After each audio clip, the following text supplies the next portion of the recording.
Birdies, welcome back to study birdies channel. तो पिछले video में हमने ये चैप्टर 2 स्टार्ट किया था, micro organism front end four. तो अगर आपको याद हो तो पिछली वीडियो में हमने ये इंक्रीजिंग सॉइल फर्टिलिटी तक कर लिया था। तो आज हम स्टार्ट करेंगे cleaning the environment. So let's start. Bojo and Paheli had observed the school gardener making manure। तो ये दो बच्चों ने स्कूल गार्डनर को देखा, वो मैन्योर बना रहा है। तो अगर आपको याद हो तो हमने पिछले चैप्टर में मैन्योर के बारे में पढ़ा था, ठीक है। तो अब हम देखेंगे कि मैन्योर कैसे बनता है। तो उन्होंने क्या किया, they collected waste of plants, vegetable and fruits from nearby houses and garden. तो उन्होंने ये चीज़ें, ये जो वेस्ट है ऑर्गेनिक वेस्ट, उन्होंने ये कलेक्ट किया और उसके बाद उन्होंने ये सब वेस्ट को कहाँ डाल दिया, एक पिट में डाल दिया, जहाँ पर क्या हुआ, थोड़ी देर के बाद वो डिकम्पोज हो गया और वो मैन्योर में कन्वर्ट हो गया, ठीक है। तो वो मैन्योर में कन्वर्ट हो गया। अब ये एक्टिविटी गिवन है, ये आप रीड कर सकते हो, ओके। तो अब ये कैसे हुआ, ये मैन्योर में कैसे कन्वर्ट हो गया, जो ऑर्गेनिक वेस्ट था वो मैन्योर में कैसे कन्वर्ट हुआ। This is only because of micro organism, यानी कि माइक्रोब्स, उनकी एक्शन की वजह से ही ये चीज़ हो पाई है, ये जो प्रोसेस है ये हो पाया है, ठीक है। तो उन्होंने क्या किया, they act upon the plant waste, organic waste, और उसे कन्वर्ट कर दिया into manure. The nutrients released in the process can be used by the plants again। और जो nutrients जो रिलीज़ करेगा इस प्रोसेस में, जो प्लांट्स जो nutrients रिलीज़ करेंगे वो फिर से उसे यूज़ कर सकते हैं, ठीक है। तो ये सिंपल वही लिखा है, ओके। तो ये उन्होंने बताया कि आपने कभी कभार क्या है, कोई डेड एनिमल या डेड प्लांट देखा होगा, तो थोड़ी देर बाद आप क्या देखोगे कि वो डिसअपियर हो जाता है, वो गायब हो जाता है। And this is only because of the micro organism. क्या करते हैं, वही पॉइंट है कि माइक्रो ऑर्गेनिज्म डिकम्पोज करते हैं डेड ऑर्गेनिक वेस्ट को और उसे कन्वर्ट कर देते हैं इनटू सिंपल सब्सटेंसेस, या फिर मैन्योर में कन्वर्ट कर दिया था, जैसे पिछले एक्टिविटी में हमने देखा था। तो in this way the micro organism are use to degrade the harmful and smelly substance and thereby clean up the environment. तो ऐसे ये जो माइक्रो ऑर्गेनिज्म है, ये जो ऑर्गेनिक वेस्ट है, जो बहुत स्मेली सब्सटेंसेस होते हैं और ये हार्मफुल भी हो सकते हैं, तो उन्हें डिकम्पोज कर देते हैं और इसी तरह से वो इन्वायरमेंट को क्लीन रखते हैं, ठीक है। तो ये हमने देख लिया फ्रेंडली माइक्रो ऑर्गेनिज्म के बारे में, उनके बेनिफिट्स के बारे में। अब हम देखेंगे हार्मफुल माइक्रो ऑर्गेनिज्म, वो माइक्रो ऑर्गेनिज्म जो हार्मफुल है। और वो हार्मफुल कैसे, वो डिसीज़ कोज करते हैं। ये देखो उन्होंने लिखा है, some of the micro organism cause disease in human being, plant and animals. और ऐसे डिसीज कोजिंग माइक्रो ऑर्गेनिज्म को क्या कहा जाता है, pathogens. This is very important, ये 1 मार्क में पूछ सकते हैं कि ये जो डिसीज कोजिंग माइक्रो ऑर्गेनिज्म है उन्हें क्या कहा जाता है, they are known as pathogens, okay. तो ये माइक्रो ऑर्गेनिज्म फूड को भी स्पॉइल कर देते हैं, क्लोथिंग और लेदर को भी, ठीक है। तो नेक्स्ट पैरा हम देखते हैं, disease causing micro organism in humans. अब ह्यूमंस में ये जो डिसीज़ कोजिंग माइक्रो ऑर्गेनिज्म है, ये पैथोजेंस जो है उनके बारे में देखते हैं, वो कैसे हमारी बॉडी में डिसीज़ को स्प्रेड करते हैं। तो ये जो पैथोजेंस होती हैं, they enter our body through air we breathe, the water we drink और द फूड वी ईट। तो 3 वेज हो गए, 3 मीडियम हो गए जिससे ये जो पैथोजेंस है वो हमारी बॉडी में एंटर करते हैं, through the air we breathe, through the water we drink और through the food we eat. They can also get transmitted by direct contact with an infected person or carried by an animal। So ये ऐसे भी spread हो सकते हैं, okay। So by the direct contact, microbial disease can spread from an infected person to a healthy person। तो कुछ diseases, ये जो माइक्रोब से ये जो diseases होती हैं, they can spread from the infected person to a healthy person through air, water, food और फिजिकल कंटेक्ट। और ऐसे डिसीजेस को क्या कहा जाता है? Communicable diseases. This is again very important. ऐसे माइक्रोबियल डिसीजेस जो स्प्रेड होती है from infected person to a healthy person through this ways, उन्हें क्या कहा जाता है? Communicable diseases. अब उनके डिसीजेस के एग्जाम्पल है, देख लीजिए। Cholera, common cold, chicken pox and tuberculosis. तो हम यहाँ पर चिकन पॉक्स की बात कर लेते हैं। अब अगर मान लो किसी आदमी को चिकन पॉक्स हुआ है तो हम उसके कंटेक्ट में नहीं आते, उससे दूर रहते ताकि वो हमें भी ना हो जाए, क्योंकि ये क्या है? एक कम्युनिकेबल डिसीज़ है, ये स्प्रेड कर सकती है from infected person to a healthy person. तो दिस आर द एग्जाम्पल। और ये बताया हुआ है कि when a person suffer from common cold sneezes. तो मान लो अगर आप किसी को जुकाम लगा है और वो स्नीज करता है तो उससे क्या होता है कि जो मॉइस्चर के फाइन ड्रॉपलेट्स होते हैं ना, जिसमें कई ढेर सारे वायरस होते हैं, वो एयर में स्प्रेड हो जाते हैं। जैसे आपने स्नीज किया तो वो वायरस एयर में स्प्रेड हो गए। अब वो वायरस अब एयर में है और अब वो किसी के हेल्दी पर्सन की बॉडी में जा सकते हैं। जब वो ब्रीथिंग करता है थ्रू एयर, वो ब्रीथ करता है तो वो एयर में है माइक्रोब्स, तो वो उसकी बॉडी में चले जाएंगे।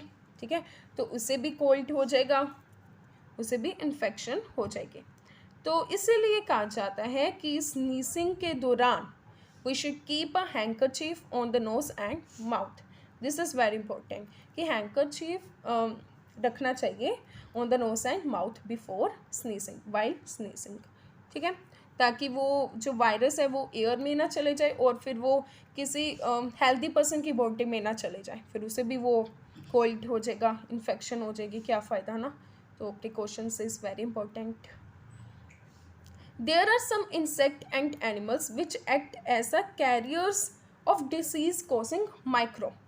अब ये जो डिसीज कॉजिंग माइक्रोब्स हैं, जो पैथोजेंस हैं, ठीक है, वो चलो वो एक हम देखें तो वो हेल्दी पर्सन की बॉडी में कैसे जाते हैं?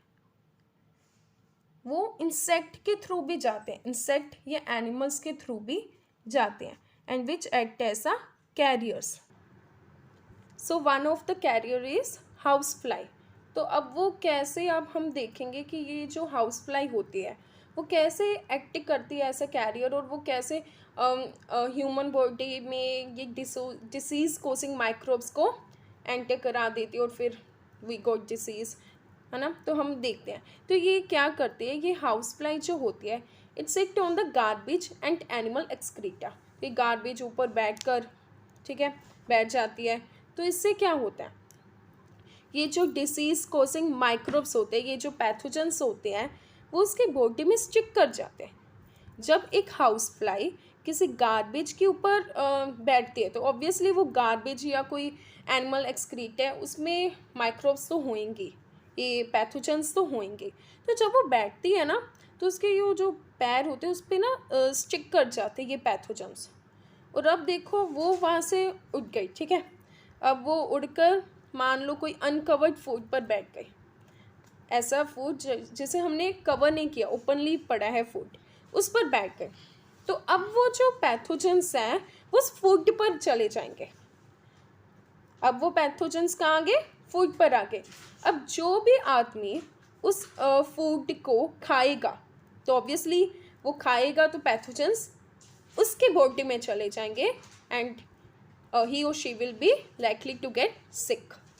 तो इसलिए कहा जाता है कि हमें अपना फूड को कवर रखना चाहिए। I hope it's clear. Moving to next, avoid consuming uncovered items of food. वही बात कि अनकवर्ड फूड ना खाओ, फूड को कवर करके रखो। अब अनदर एग्जाम्पल हम देखेंगे कैरियर का, एनोफिल्स मॉस्किटो, ठीक है, which carries the parasite of malaria Plasmodium. Female Aedes mosquito act as a carrier of dengue virus. तो ये जो फीमेल जो एनोफिल्स मॉस्किटो है, ठीक है, वो क्या फैलाती है, कौन सी डिसीज़ फैलाती है? डेंगू फैलाती है। ठीक है, तो this is a image. Okay, so all mosquito breed in water. ठीक है। Hence one should not let water collect anywhere in coolers, tyres, flat pot etcetera. तो आपको पता ही है कि आप जानते भी हो, तभी हमने ये सुना है कि हमें अपने कूलर्स में, फ्लैट पोट में वाटर को कलेक्ट करके नहीं रखना चाहिए, उसे, है ना, हर एक वीक में उसे बदलना चाहिए। क्यों? क्योंकि उसमें ये मॉस्किटोज ब्रीड करने लग जाते हैं, तो ऑब्वियसली फिर ज़्यादा खतरा होगा ये मलेरिया जैसे डिसीज़ का स्प्रेड होने के लिए ज़्यादा खतरा बढ़ जाएगा। इसलिए ये कहा जाता है कि we should not collect water, ठीक है। ज़्यादा देर तक पानी नहीं कलेक्ट करना चाहिए कूलर्स में, फ्लैट पोट्स में, टायर्स में, ठीक है।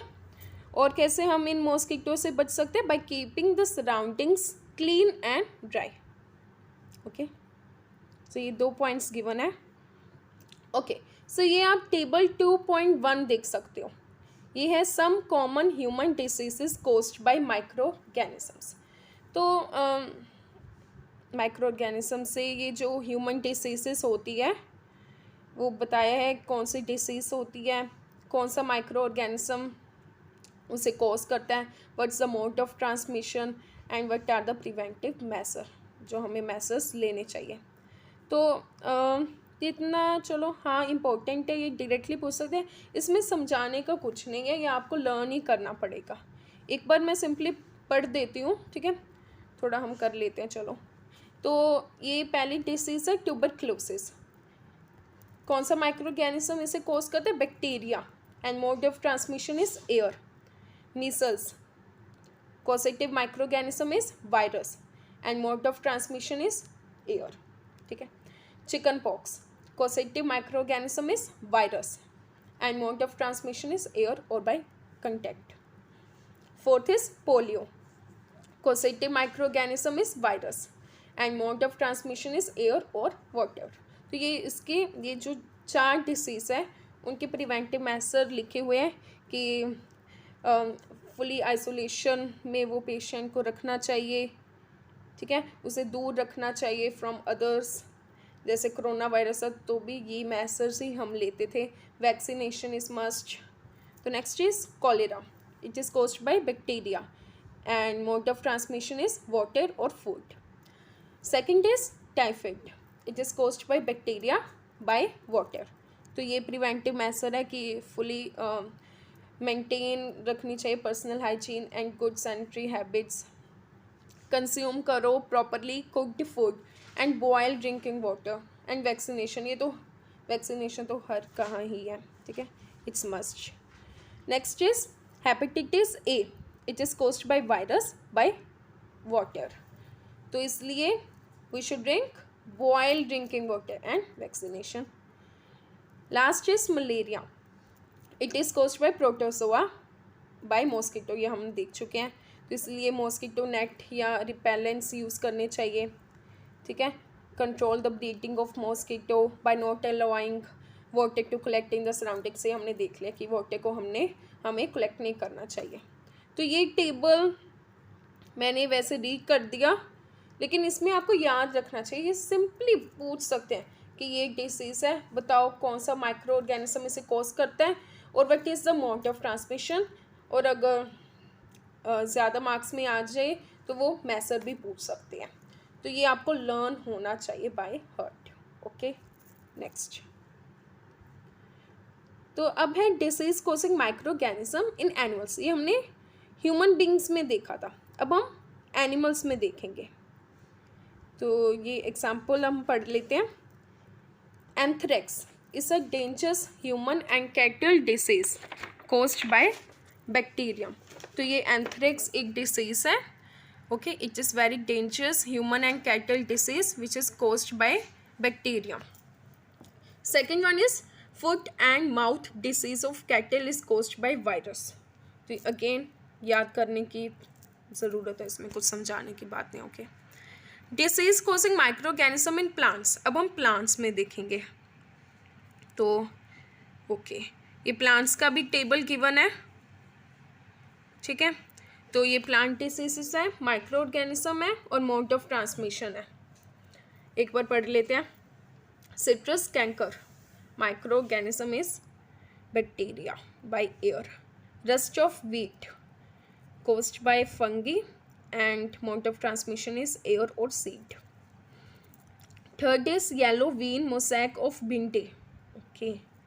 And the microorganism is virus and mode of transmission is insect. इसे ये भी अगेन याद करना ही है. ओके. तो अब है फूड पॉइजनिंग. तब हम ये पैरा देखते हैं.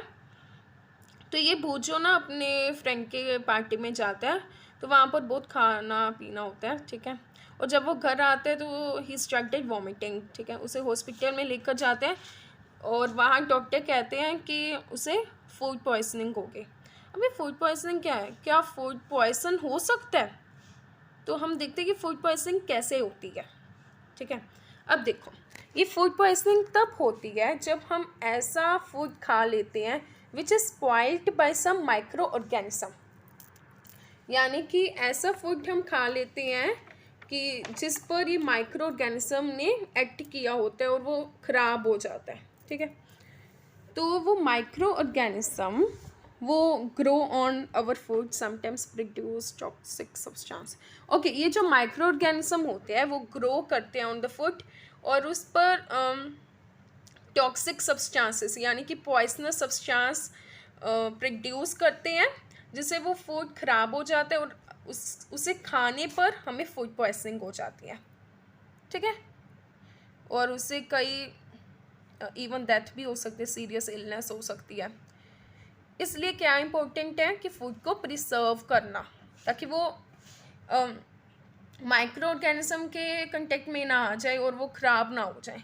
क्योंकि ये माइक्रो ऑर्गेनिज्म क्या करेंगे, उस पर टॉक्सिक सब्सटेंस प्रोड्यूस करेंगे, जिससे क्या होगा, फूड पॉइजनिंग होगी. Okay. Easy. Next is food preservation. तो अब जो पका हुआ खाना है, हम घर में जैसे खाना बनाते हैं तो उसे प्रिजर्व करना इज़ वेरी इंपॉर्टेंट. प्रिजर्व करना यानी कि सेव करना, या हम कह सकते हैं उसे बचा कर रखना. ओके.